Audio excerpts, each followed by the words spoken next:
Thanks for coming out on a postcard day in Las Vegas. We'll make it worth your while. Not we, our speaker will make it worth your while.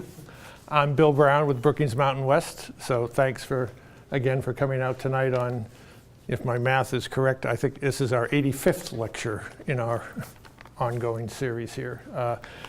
And they are, for those of you who've been here before, thanks to our colleagues in Greenspun College here, we record our lectures, get them up on our website. The PowerPoint that our speaker will be going through is already up on our website, and we'll have the video up there in a few days. So if you need to refer back to any of this, it will be there. And tonight we're going to take a domestic topic and talk about inequality, mobility in cities. And for those of you who've been to our talks over time, we love talking about cities. And you'll hear about cities nationally, but also some information on Las Vegas. We are now the 29th largest metropolitan region in the country. We just snuck past Kansas City. And we're growing at about 50,000 people a year, about 1,000 people a week, to do the math simply. Put that in context, the rest of the state is growing at about 1,000 people a year. So as we continue to emerge from the Great Recession and the economy gets better, changes, these three things are incredibly important, both locally to the state and beyond that, both to the region and the nation. And we have a terrific colleague here to talk about that, Alan Berube. We had his colleague Elizabeth Kneebone out about a month or so ago, so this will be a great bookend to that first lecture. And in a political season especially, you'll hear words like inequality and mobility thrown around. Alan's going to help us actually define those terms and put them in their proper context. A little bit about Alan. He is a senior fellow at Brookings and deputy director of the Metropolitan Policy Program, and as I mentioned, co-author of a book with Elizabeth Kneebone on suburban poverty. He has a master's degree in public policy from the Georgetown Public Policy Institute and a bachelor's degree in chemical engineering from Stanford. And that might be the most interesting topic to explore. No, that's not true. We talk about that at length later. Yes.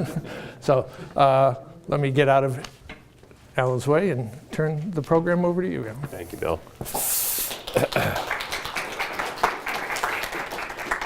Thank you all for coming out on a beautiful Las Vegas evening, and to those of you who are tuning in over time. And thank you to Bill and Rob and everybody here at the Lindsay Institute and Brookings Mountain West and at Greenspun. This is, I guess we've had a partnership between Brookings and UNLV for about 5 years now. I've been at Brookings for 15 years now, but it's the first time I've been able to avail myself of the opportunity to come out here to UNLV and be a part of this series and talk to some students and scholars here, and I'm immensely grateful for that opportunity. And this is just a little advertisement for Brookings Metro. If you've heard from my colleagues Elizabeth Kneebone or Rob Puentes in recent weeks, they might have given you the plug too. But I mean, the Metro program, one of the 5 research programs at Brookings, we're the explicitly beyond the Beltway part of the institution. Everything that we focus on is really what happens outside of Washington, and hopefully someday when the federal government sort of awakes from its stupor, we hope that they will pick up on some of the interesting and innovative activity that we see going on in cities and regions and some states around the country, about 40 of which we actively partner with on projects and strategy with deep relationships in those places, Nevada and the Las Vegas area being a core part of that too. Tonight I'm going to talk about what I think, as Bill was just alluding to, is really a national and a global phenomenon, inequality. But I think it has very distinctly local dimensions. I'm going to talk about where that's coming to roost in public policy debates and political conversations. Maybe what that means for where our nation goes on these issues going forward. So here are the questions I'm going to try to address in my time tonight. I think it might first be important to sort of define some terms and talk about this concept first and foremost of inequality and what we really think it means, what we mean when we say inequality, what we talk about when we talk about inequality.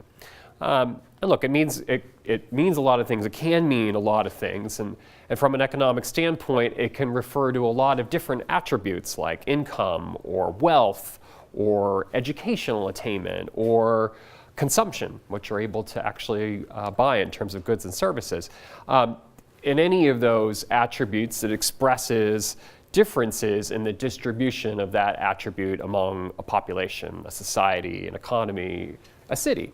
And I think the concept of inequality recently was most memorably captured in the Occupy Wall Street protests of, I think, 2011 and 2012. This notion that there's a 1% that's capturing all of the gains in our economy, and then everybody else, the 99%. That was I think the most memorable slogan from that series of protests, such that a year or two later, there was a 700-page book by a French economist that actually became a bestseller in the United States, Capital in the 21st Century by Thomas Piketty. So it clearly captured the public imagination. Tonight, the attribute that I'm going to focus on in my talk is mostly around income inequality. And researchers tend to express and talk about income inequality mostly through measures of the distribution of income. And one common way to do this is through a chart like this one. So what folks do is they'll line up the population by increasing income. They'll put them on that x-axis down there.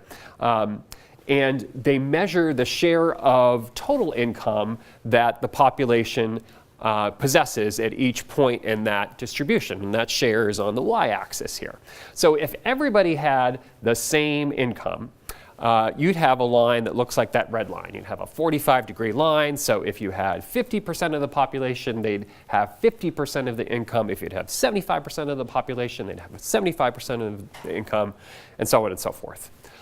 In reality, as you probably all know, that's never how it really works, right? Everybody doesn't have the same income. Some people are rich, some people are poor. So you get a line when you plot the distribution, it looks a little more like that orange line.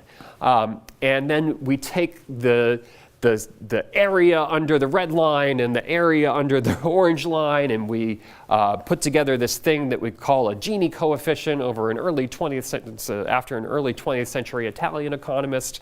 And that coefficient essentially measures how skewed that distribution is. What's the difference between that orange line and that red line? We call that the Gini coefficient.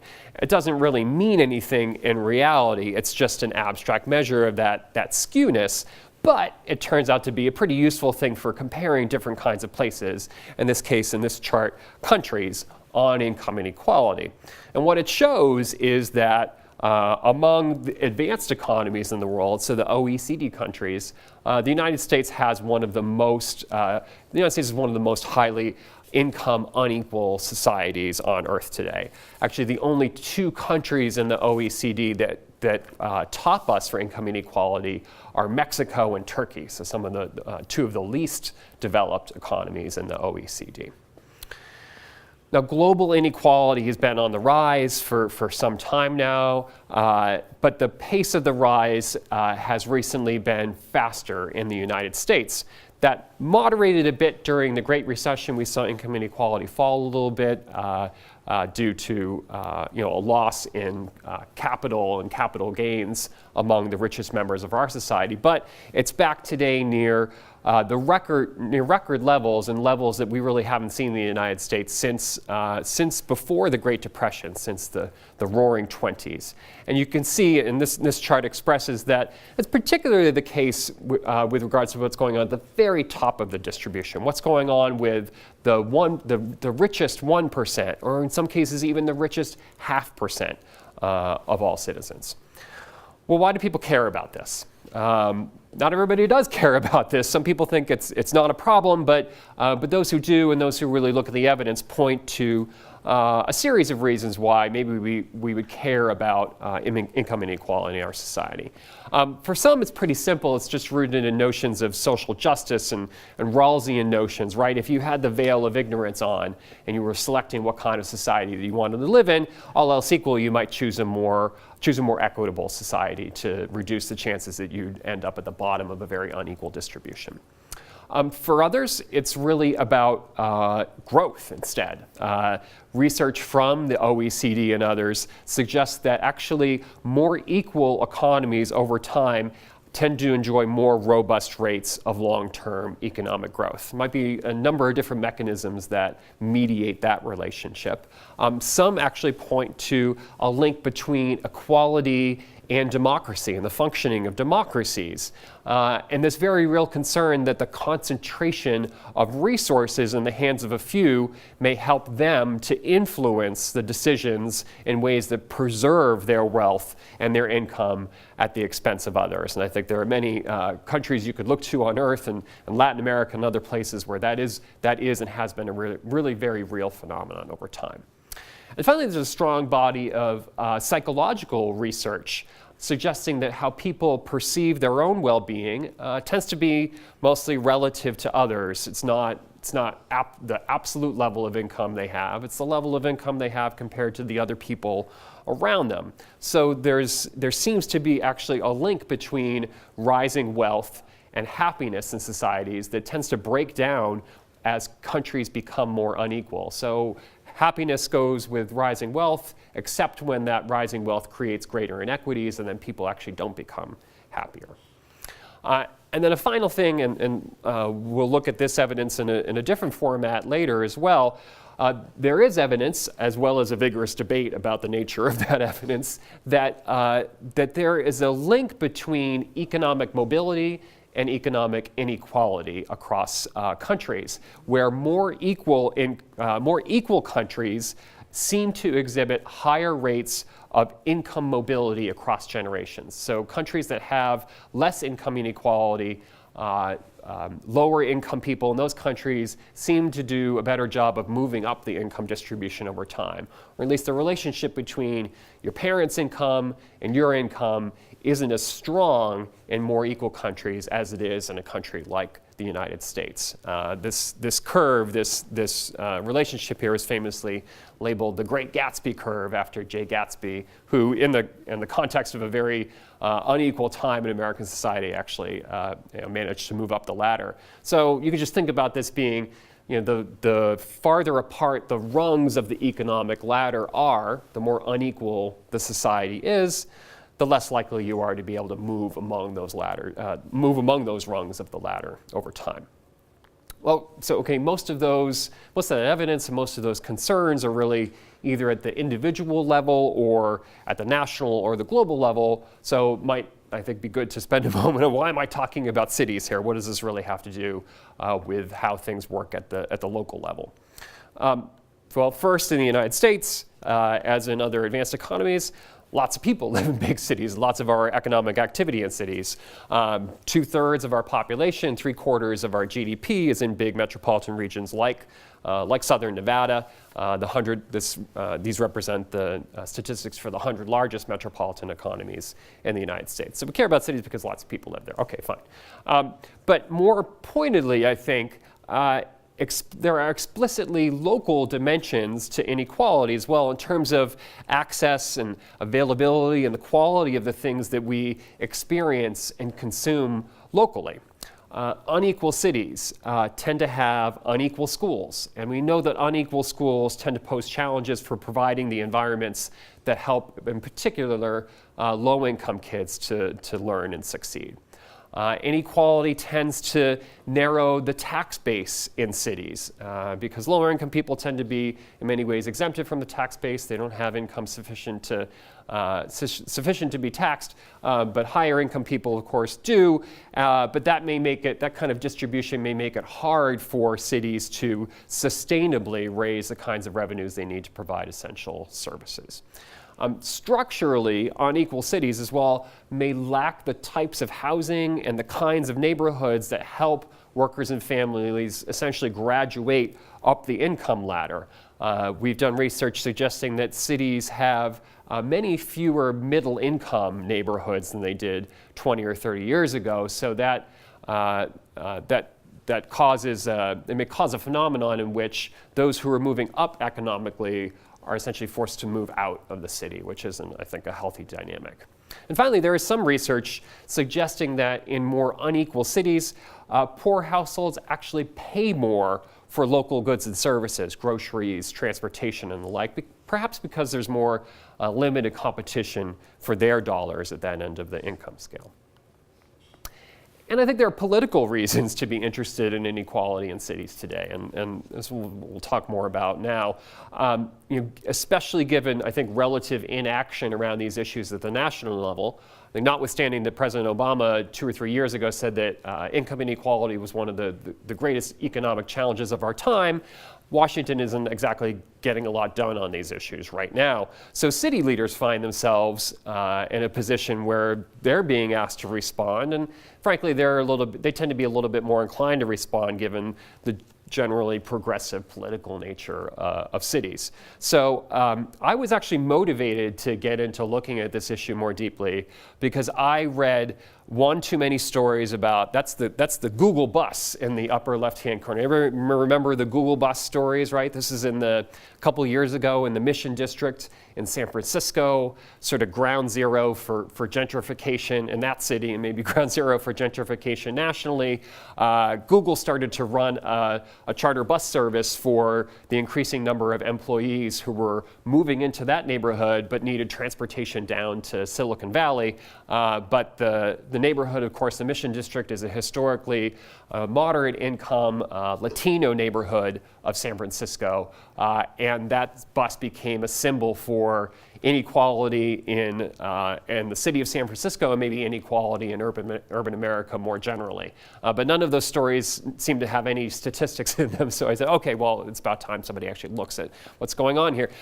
Coincidentally, not coincidentally, at the same time, more protests, more action, more organizing going on around wages in cities, wages particularly for low-wage service workers in the fast food sector, protests going on, trying to get their wages up to $15 an hour.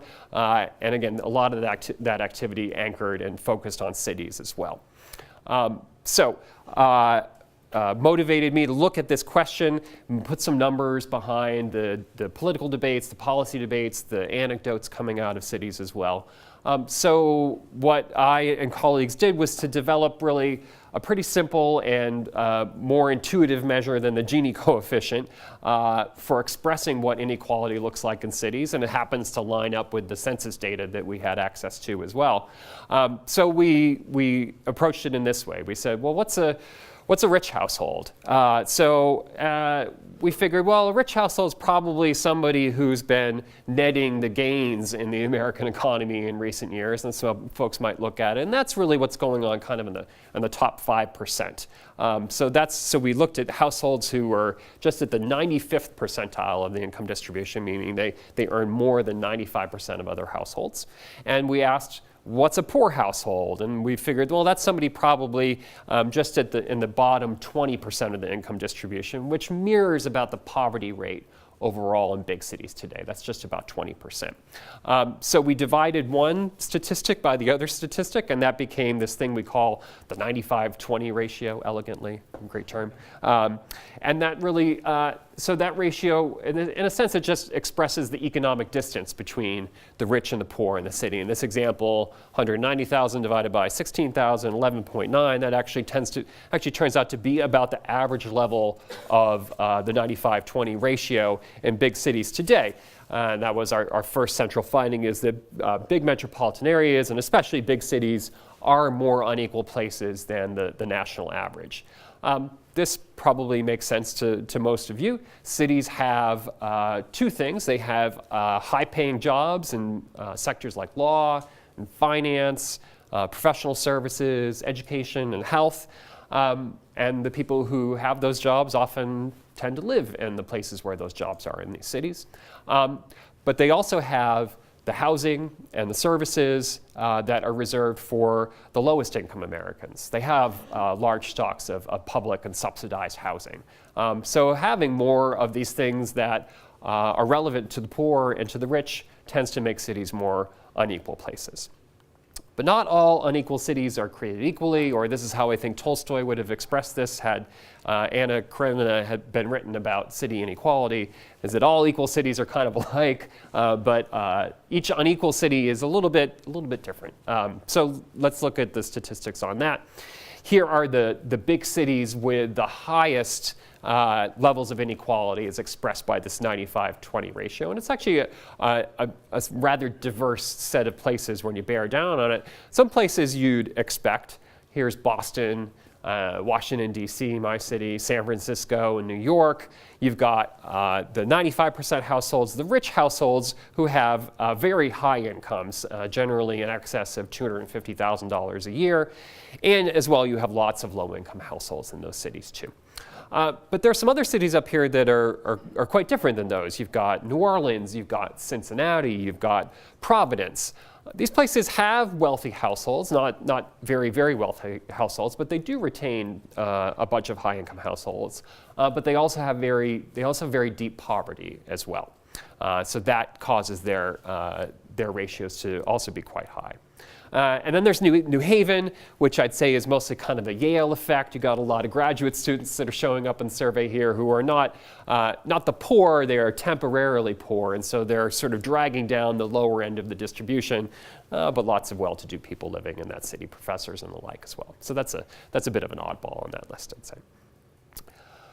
By contrast, the most equal cities, including your fair city of Las Vegas, I'd say are rather similar in nature to one another. These are mostly geographically large cities in the South and in the Western United States.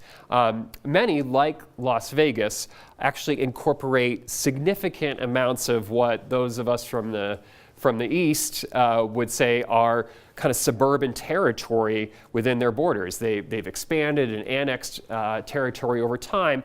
And that gives them quite large middle classes in comparison to other cities, and thus smaller shares of rich and poor. They've got a bulging middle, and so the ends of the distribution are not nearly as large as they are in these much more unequal cities. And you can see this phenomenon on this chart here, which shows the unequal cities on the left and the more equal cities on the right, and it shows the share of their populations in low, middle, and high income categories. And if you focus on the sort of middle green bar there, representing middle income households, you can see that it's really very narrow for places like Boston and Atlanta and DC, but relatively wide in the case of Las Vegas, Omaha, Des Moines, Virginia Beach. It's a little bit, frankly, of a mathematical identity, right? The more unequal you are, the bigger your ends are, the smaller your middle is going to be. But I think it's an important observation that to be an equal city in a lot of cases means you have a relatively large and robust middle class. The level of inequality in cities as well from this research we saw rose from before the Great Recession to today. And importantly, that seemed to be due not necessarily to the rich households having pulled away, San Francisco being a bit of an exception there, they really did pull away over the last 6 or 7 years there. But more to the point, it was low-income households in many of these cities who lost a lot of ground in the Great Recession and still haven't managed to make that up. So you see 20th percentile incomes in many of these highly unequal cities after you adjust for inflation dropped by significant amounts from 2007 to 2014, and that had the effect of pushing up those inequality ratios. So that's all well and good, but is there any evidence out of this research that any of this matters for the reasons people are concerned about inequality that we looked at earlier?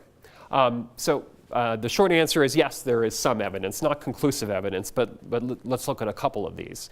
If you remember that Great Gatsby curve that we looked at from earlier for countries, it showed that the more equal countries had more income mobility across generations. And when you look at this at a local level in the United States, at least for the metropolitan areas for which we had data, you do see a similar relationship emerging.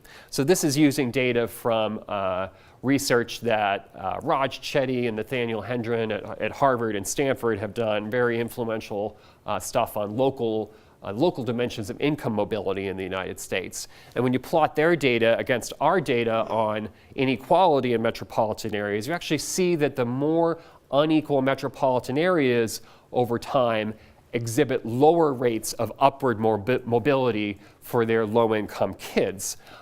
There may be a number of reasons why you see this relationship. It might be mediated through other attributes of the metropolitan area, like income segregation. That's something that Chetty and Hendren pointed to as explaining lower rates of upward income mobility. And highly unequal metropolitan areas do tend to exhibit more segregation by race and by income.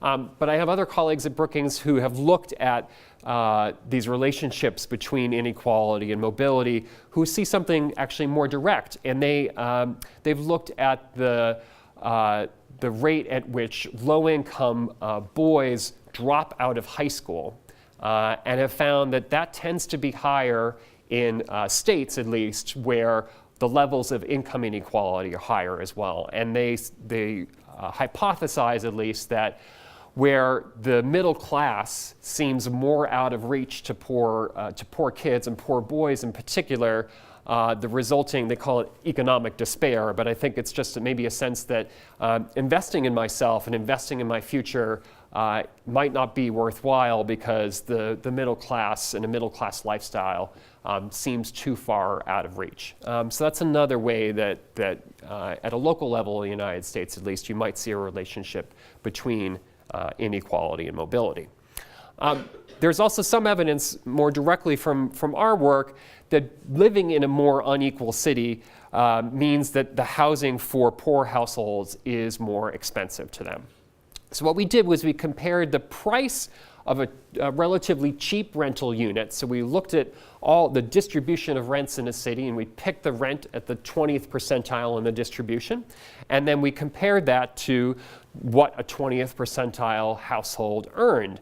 And we saw that share of income tended to be higher in these high inequality cities. The top quarter of those cities, it would consume more than half of a low-income household's income, as opposed to under 40% in the most equal cities. Why might this be the case? Well, it could be that in some ways the housing market in high inequality cities and the supply of housing is less responsive to the needs of low-income households. Maybe the land prices are bid up. Maybe there's lots of money for developers to make at the high end. Whatever the reason is, there really do seem to be real consequences for the poor in terms of affording to live in these higher inequality places, regardless of what their particular level of income might be, which we were able to control for through this research. So if cities have higher inequality, and maybe it matters in some really important ways for their lower income residents especially, what should they do about it? Here's the trick, and I think the thing that I've tried to communicate, but I'm still searching for the most effective way to do that. Clearly, inequality is a really useful narrative political tool for local policymakers and mayors in particular. If you ask Bill de Blasio in New York, or Marty Walsh in Boston, or Betsy Hodges in Minneapolis, or Ed Murray in Seattle, they're all in office now, and in 2013 and 2014 they campaigned on fighting inequality in their cities. So clearly it works as a political narrative. But I think it's tough. It's tough for a local policymaker to select inequality as a policy target because so much of what is happening in inequality is really what's happening at the very top of the distribution, with the top 5% and the top 1%. And cities, frankly, have very limited scope to do a lot about what's going on at the very top. They could try to limit incomes of those individuals and workers and households through taxation, for instance. But residents can leave cities pretty easily. They're not huge places, right? It's not like a country. It's a jurisdiction. And people can move to the nearby jurisdiction to escape exorbitant rates of taxation. So cities are under a lot of pressure to keep those things in line with their neighbors so they don't start to lose their tax base. Cities could alternatively try to keep these kinds of jobs, these high-paying jobs, out of their cities by not pursuing them through economic development or regulating them in terms of what they pay their workers. But equally, this is not in cities, necessarily in cities' long-run interest either. They need those kinds of jobs to drive economic growth and support all the other kinds of jobs that those kinds of jobs tend to provide for other members of their population and other residents. That doesn't mean cities shouldn't, I think, aim for other goals that get at the problems that inequality tends to cause, like keeping their cities affordable for people at a range of different incomes, or working to promote upward mobility and economic opportunity for their lower income workers and families. And I think some cities are pursuing things that do just that. One that's gotten, I think, a lot of attention is the fight to boost minimum wages in cities. The federal minimum wage, as most of you know, has been stuck for quite a while now, I think at $7.25 an hour. But there's been widespread adoption just in the last 2, 3, 4 years of higher local minimum wages, in many cases much higher local minimum wages. That really, I think what got the ball rolling was Seattle in 2014, which pushed its minimum wage up to $15 an hour. And that actually happened subsequent to the small city of SeaTac, where the airport is, adopting a local minimum wage ordinance just a few months beforehand. But that was the result of a lot of long-run concerted organizing by the labor community in that small city, knowing that could make the jump to Seattle, and then a lot of cities seeing what Seattle did made similar moves. These pushes for higher minimum wages are accompanied in many places by a push for more expanded mandatory benefits for local workers. So just, I think, yesterday, the city of San Francisco adopted a mandatory 6 weeks of paid parental leave for its residents and workers. My reading of the economic evidence suggests that many wealthy cities actually can probably afford to do this. And some research from a researcher at University of Massachusetts suggests that a lot of countries peg their minimum wages successfully to about half of what the median wage is in that country. And actually, half of the median wage in cities like San Francisco, Boston, Washington, D.C. is near $15 an hour. So if the math works in these other places, it too might work in those kinds of places. Less so in those other kinds of unequal cities that we saw, like a New Orleans or a Cincinnati or Providence, that might not have the market power and the stamina to actually withstand that level of increase in minimum wages without some measure of job loss. I think it is important to point out, though, that because of these border effects, right, because of the fact that businesses tend to be mobile, that cities, wherever possible, should be trying to collaborate with surrounding jurisdictions to move their minimum wages up at the same time. The places actually had the most success in doing this is Washington, D.C., where I live, which partnered with a couple of surrounding Maryland counties to push their minimum wages up at the same time and to the same level, which might ameliorate these kinds of border wars.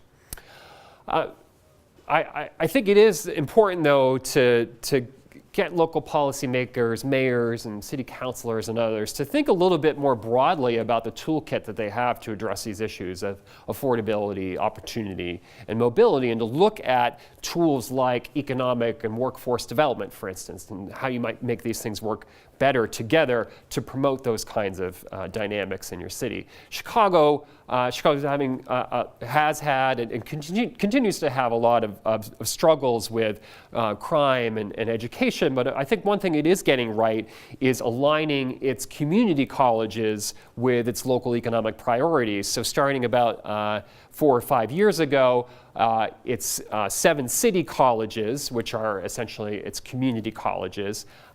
They'd had historically very poor levels of success and graduation rates hovering around 7%.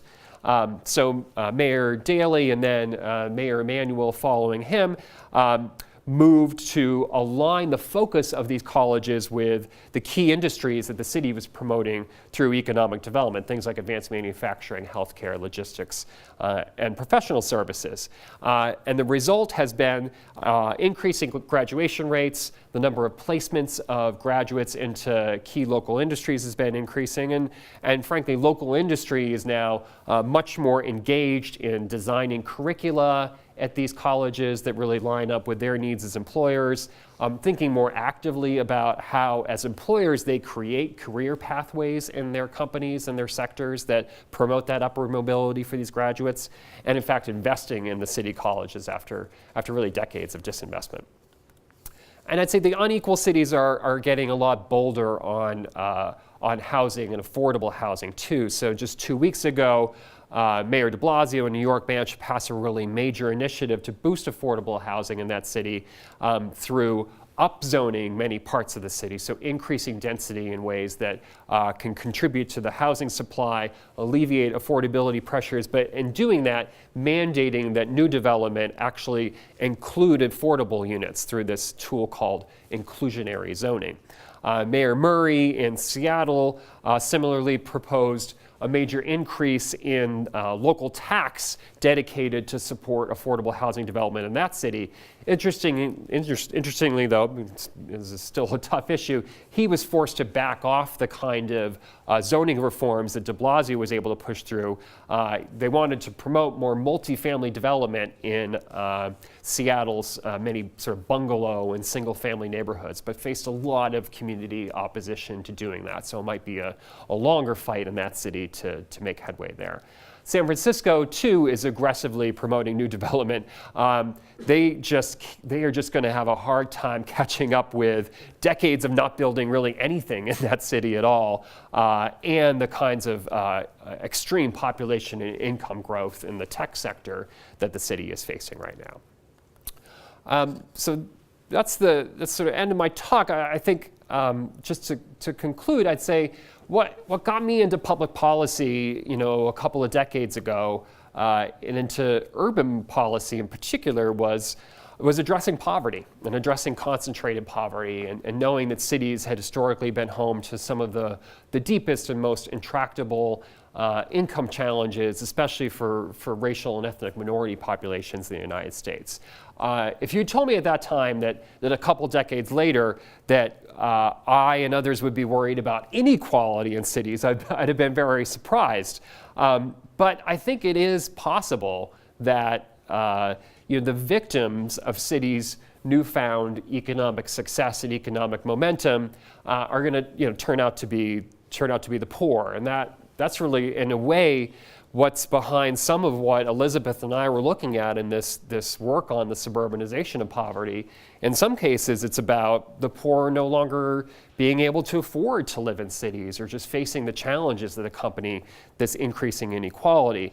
And if you want an extreme example of what that looks like in the long run, you can look at Paris, right? You can look at the banlieue, you can look at some of these major European capitals that have really become playgrounds for the rich and for international investors. London is headed in this direction right now, and the isolation of the poor in these places that are really cut off from income diversity and cut off from essential services and connections leads to, I think, very bad consequences for those populations in the long term.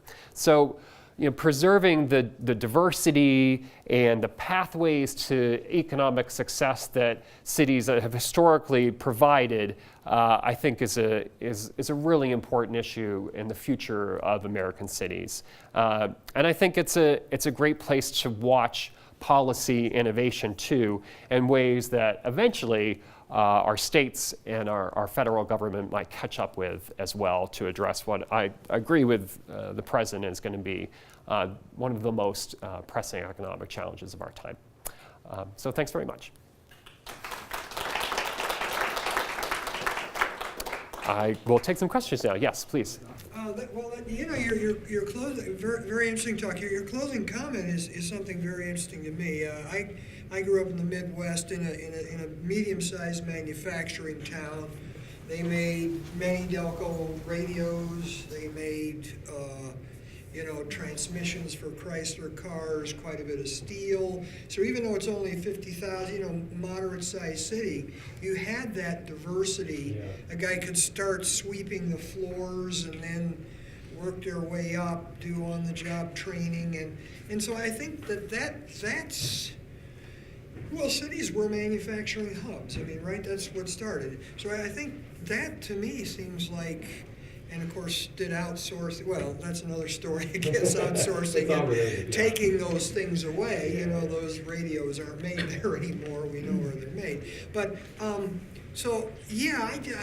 guess just concurring and really that was what I was trying to diversify and have a variety of different jobs. And certainly, of course, I know in Las Vegas, I know in a lot of areas, but in Las Vegas, we certainly talk about that too. Yeah. So I think I hope we can do that. In ways where we can.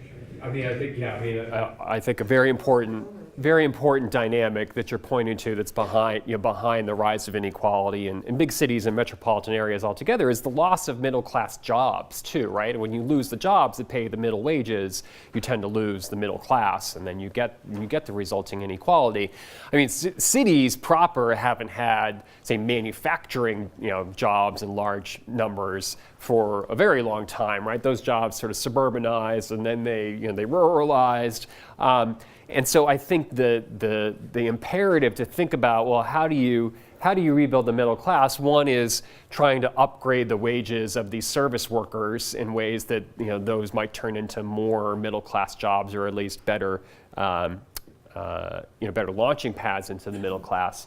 But it does. I mean, I think when you think about things like economic and workforce development, this focus on career pathways and how does the public sector work in tandem with employers, right? To actually think about, well, if you have this job in retail, right? How are you going to get the kinds of skills and experiences that enable you to get that manager level job that is going to pay a middle class wage? What are the new kinds of middle class jobs in the American economy today? And how can my city get more of those? And how can I make sure that the public training systems that I provide as a city are equipping people with the kinds of skills and experiences they need to access those jobs too. So it's a trickier question than just like getting a manufacturing firm to locate in your city. That 1880, 1980. We're going to let other people ask the question. Well, that 1980 curve, when things, I think that was really, you said that, yeah. Question on the geography of your studies. What was a city? Was it just within the city limits, or was it a density gradient, or how did you do that? I know Boston has an awful lot less area in its city limits than city of Las Vegas, or certainly the Las Vegas Valley. Yeah, right. So that's a bit.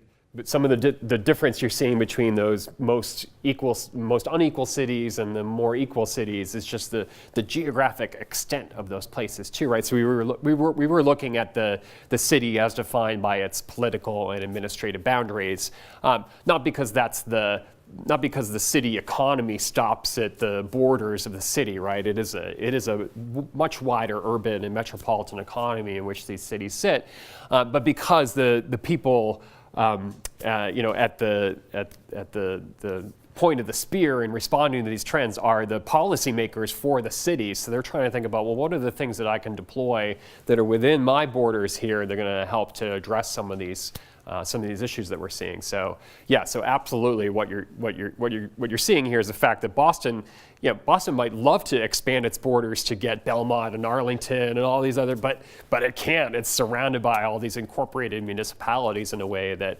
Omaha and Las Vegas and Riverside, California really aren't. So that's another important difference that you're pointing out. Yes, sir. Kind of to address the issue of inequality, what are your thoughts about rent controls in cities?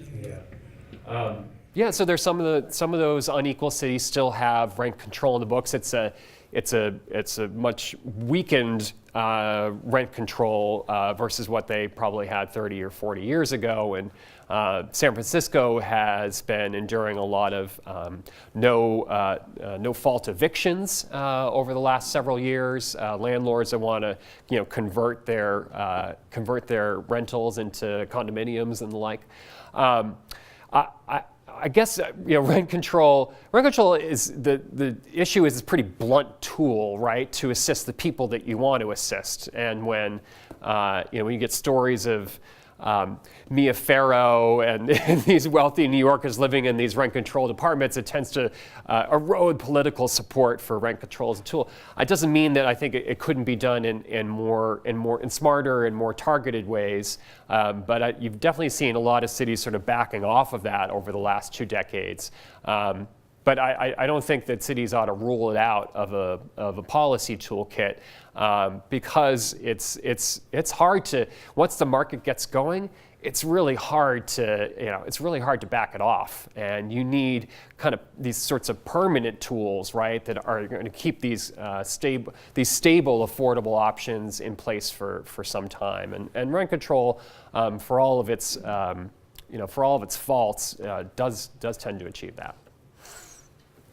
Other questions? Yeah, in the back there. Yeah, going back to that question about the geography of city, well, I agree with you because the policy implication and policymakers at the city level, that's the unit of observation for your inequality index. But at the same time, still, I believe it is important to look at more broadly define the spatial city, like metro, MSA, for instance. Because if you expand the urban area or the city in a broadly defined metro area, I believe the inequality index you develop might be even bigger in general, because we see more affluent suburban cities, which is part of this metro. But at the same time, what really brings in more interesting result is housing affordability. Mm-hmm. A lot more people have different types of housing choices in outside of the inner city or somewhere in the poor suburban cities, for instance. So if you start to consider this housing affordability and the actual disposable income portion, exempting this housing cost, then you can rebuild this income inequality considering this disposable income within this metro system. That would be more interesting to look at. Yeah, so I'm glad you brought that up. The most recent work that we did this past January, available on the website right here, looks both at city measures of inequality as well as metropolitan measures of inequality. And I'd say 2 or 3 interesting findings from that. One is that, and one chart showed this, the metro inequality is generally lower than city inequality, right? Because you do pick up a more diverse set of households when you look at an entire metropolis versus just one section of it. That's just geographic extent, and I think that makes sense. But the more unequal cities tend to lie in more unequal metropolitan areas. So there's a very strong relationship between levels of inequality in the central city and levels of inequality in the broader metropolis. Even if one tends to be higher than the other, they tend to travel together over time. So the cities that saw rising inequality from 2007 to 2014 tend to delay in metropolitan areas that saw a similar trajectory in their inequality measures. So economically, what's going on in the big cities that we tend to look at reflected dynamics that were occurring in the wider urban economy in which they sat. If we had set out to do a piece that was explaining the sources of inequality, I think, yeah, we probably would have focused much more on the metropolitan areas and the structure of their economies, what was going on with middle class jobs and the like. But having this political lens caused us to look first and foremost at these cities and what was going on. What I recall about the housing affordability issues was that, you know, the gradient that you saw, right, in terms of the share of income that low-income households would pay for a cheap rental unit, you know, that rather steep gradient that you saw in central cities when you ordered them by inequality. The gradient was still there, but not quite as strong for the wider metropolitan areas. So the more unequal metropolitan areas, yeah, the low-income households would tend to pay a higher share of their income for housing, but it wasn't quite as steep a disparity as you saw in the central cities, where I think you do have you know, more of these supply problems and pressures and lack of supply. And lack in particular of affordable housing supply in these big cities. And that's, I think, less a dynamic that you'd see across an entire wider metropolitan area, with probably the exception of places like the Bay Area, right, where I was talking about this with the group yesterday, right? Everybody's heard the term NIMBY, right, as not my backyard. And then the extreme version of NIMBY is banana, right? It was build absolutely nothing anywhere near anybody, which I think describes the San Francisco Bay Area pretty well. Other questions? Yeah, back there. I just kind of wondered what you thought, kind of more specifically about the minimum wage specifically being raised to 15, because I'm from Hawaii, and so I look at it just in terms of that, because the cost of living is so astronomical, right? Yeah. And it would be great to raise the minimum wage, but I just can't see even just the specific cities doing that and it being able to physically actually help anyone. So I just kind of wonder more specifically if you thought that was actually a good idea. Yeah. So there's a bit of a trade-off that I've been thinking about in terms of the fight for 15 and the push to 15. And 15 wasn't a bunch of economists studied what was the right minimum wage for Seattle or other places, and they said we think it's 15. It was a number that you could remember and you can get people to organize around. You get people to pressure politicians around, and it's catchy. And that's how policy change happens in urban America. If you try to look at the numbers and you say, well, what would happen going to $15 an hour? California, just a couple days ago, Governor Brown signed a bill that's going to push that state's minimum wage up to $15 an hour by 2021. So economists and commentators have been battling about what's this going to mean. No, there doesn't seem to be any evidence it's going to cause job losses. Well, they say, well, of course, it's such an astronomical jump. It's going to cause massive displacement, and they're going to invest in robots and replace all these workers. The fact is, nobody really knows because we haven't seen this magnitude of an increase before. There are a lot of things there are a lot of decisions and choices that employers face when they are forced to pay their workers more. They might change the kinds of workers that they hire. They might invest in those workers more to make sure that they're worth the $15 an hour, help make them more productive. They might pass on the costs of those higher wages through higher prices to their consumers. They might do a lot of things short of eliminating jobs and closing up shop or buying a bunch of robots, right? So I guess I'm hopeful, and I guess I think in a lot of these places, not the Providences of the world, right? I don't think they can afford it, but in the places that are doing well economically, the San Franciscos, the Californias, the Bostons, the DCs, the New Yorks, I think it's worth trying. I think there have been too many workers for too long that haven't experienced any income gains. And even if you endure a little bit of job loss in the process, which is what most of the evidence seems to suggest would happen, doesn't mean there won't be a lot of people who benefit as well. So I'm hopeful. I think it's worth trying. I think it's worth evaluating and seeing what happens in ways that, for those cities that want to hire a bunch of economists to figure out what their minimum wage really should be, they'll have some good evidence to go on as a result. We don't want to miss anybody. Last question? Okay. Alan will be around for a few minutes if you have a question you didn't want to ask on record. Thanks again for coming out. This is our last lecture of the semester, so if you are on our listserv or follow us on Twitter or Facebook, we'll be announcing our fall and spring lectures pretty soon, so I hope we see you back.